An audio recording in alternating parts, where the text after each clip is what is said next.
Hi guys, today I'm here with a dupes video. If you're not familiar of what a dupe is, essentially it's a makeup product that looks a lot or feels a lot like another makeup product, generally something high-end versus something you can find at the drugstore and save a little bit of cash. I've been doing some swatching to find dupes and I don't really do a whole lot of these kind of videos. First of all, because I'm not going to go out and buy a makeup product that I think looks exactly like another makeup product because that's a waste of money. And I also like to make my collection as versatile and as unique as possible. But I also just it scares me because I'm afraid people are going to be like, that doesn't look exactly the same, therefore it's not a dupe and you suck. But these are what I found to be very similar alternatives for a lot of MAC products. I've got 3 MAC lipsticks and a few other eyeshadows and eyeliners, so let's get started. Recently, Maybelline released a collection called the Loaded Bolds, and it is a very interesting collection, especially for the drugstore. Super pigmented, really creamy, but mostly the shade range is really cool. They've got white, black, everything in between. They've got really bold, bright colors, dark colors, neutrals, a little bit of everything. And one that I came across that I really love is the shade Sapphire Siren. I've got a whole video and review lip swatches of these lipsticks. And my friend came to town recently and she always wears MAC's Royal Matte, which I thought looked very similar. So I actually don't have that here in front of me because I bought this as kind of a substitute for that. But you'll see in the swatch, they look quite similar. I can't remember which one is a little bit more blue. I will put it on the screen. But they look really similar. So I think if you're looking for like a deep blue shade and you don't think you're going to wear it all that often, that Sapphire Siren would be a great option. It's a lot more flattering than you think. It is just like super cool. It's a blue, but it's got enough purple in it that you can kind of get away with it. Looks amazing with gold eyeshadows. I'm obsessed. Also from that line is the shade Gray Over It. And when I put this on, I was like, this looks really similar to MAC's Stone, which again is another favorite of mine, but a shade that someone may not want to go out and spend like 20 bucks on a kind of gray brown shade that they don't think they're going to wear that often. So I think that Maybelline's Gray Over It is a great alternative for that. This shade has a little bit more brown in it than MAC's Stone. I think MAC's Stone has a little bit more gray, more of a stony feel to it, but definitely comparable. And if you're looking to kind of go out of the box, try something a little bit different, I think that this Maybelline one is a great option. And because it has more brown in it, I think it makes it like slightly more wearable. My all-time favorite blush from MAC, and definitely up there in like my top 3 blushes of all time, is MAC's Copper Tone. It's a gorgeous matte blush. It's kind of a peachy neutral that just goes with everything. I love the way it looks on my cheeks. I use it on my eyes. I am obsessed with it. But recently I went to a Dollar Tree for the first time ever and I picked up this Colormates blush. This one is in the shade Sunkissed Tan, and I swatched it on my hand, and I think I even said this in my video about my Dollar Tree makeup finds, that this reminded me so much of MAC's Copper Tone. And it is totally similar, and this cost $1 versus like whatever MAC blush cost, I don't even remember, but they're so incredibly similar.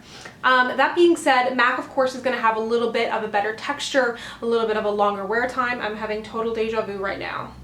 I feel like I've been thinking about doing this video for a long time and thinking about like kind of the points I was going to say, and now I'm just having a deja vu. But anyways, I think that MAC of course is it's going to be better quality, but this costs $1. So if you're just looking to dip your toes in the water, it's not a shade you're going to wear all that often.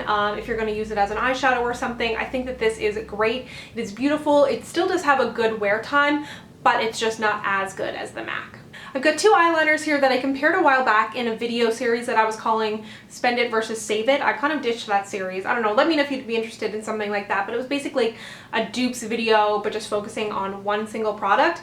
So the item here to be duped is the Urban Decay Glide On Eye Pencil in Ransom. They actually don't sell this anymore, so if you love the Urban Decay liners, if you used to love Ransom, this one from NYX is totally comparable. I mentioned this in my color series purple video. This is the like super long named NYX eye pencil in Pretty Violet, and they are identical. They also have very similar formulas, both creamy, both long wearing. They're great kind of true purple shades with an iridescence that leans a little bit blue. I love wearing these on the waterline, on the lower lash line. I just think that purple is so flattering with brown eyes, and these are exactly the same. Highly recommend this NYX line in general for eye pencils. I've got a gold one, a copper one, and they're beautiful. In keeping with the theme of purple, I've got an eyeshadow out of the Peanut Butter and Jelly palette. If you for some reason don't like warm eyeshadows, which I mean, who doesn't, but just in case you don't, the shade Jelly is totally comparable to this shade from Makeup Forever. I don't know the name of it. I will list it down below. But again, a very similar feel to those eyeliners that I just mentioned. True purple with a lot of iridescence to it. This Makeup Forever one is actually a little bit more pigmented. So if you're just looking for like an interesting shade to kind of run on your lower lash line, I think that this is gorgeous. This burgundy shade is also amazing. But this purple shade is beautiful. It's a little bit softer than the one in the Too Faced palette as well, but they are completely comparable. So this last one I wasn't even going to mention, but I wanted to mention two dupes for MAC's Twig. This is a super popular lipstick. This one isn't a complete dupe for it. It is Essence's Barely There, very close. A little bit of a creamier formula. It is definitely slightly more cool toned than MAC's Twig, but a lipstick that is basically identical is Maybelline's Creamy Matte Lipstick in the shade Touch of Spice. I actually got rid of Touch of Spice because it looked so much like MAC's Twig. It killed me because I love that lipstick. I decluttered it before I moved to Toronto because I was trying to get rid of some of my lipstick. But because it was so similar, and it takes a lot for me to get rid of lipsticks, I did get rid of Touch of Spice. So if you're looking for something similar to a MAC Twig and a cheaper option, that one is awesome. So those are all of my dupes. Let me know if you enjoyed this down below. As I mentioned, I'm not going to do these all the time because I try my best to buy makeup that doesn't look exactly the same. But let me know if you enjoyed it, and if you'd like to connect with me, you can find me on Instagram, Twitter, and Snapchat at SamanthaJaneYT, and I'll see you guys next time. Bye!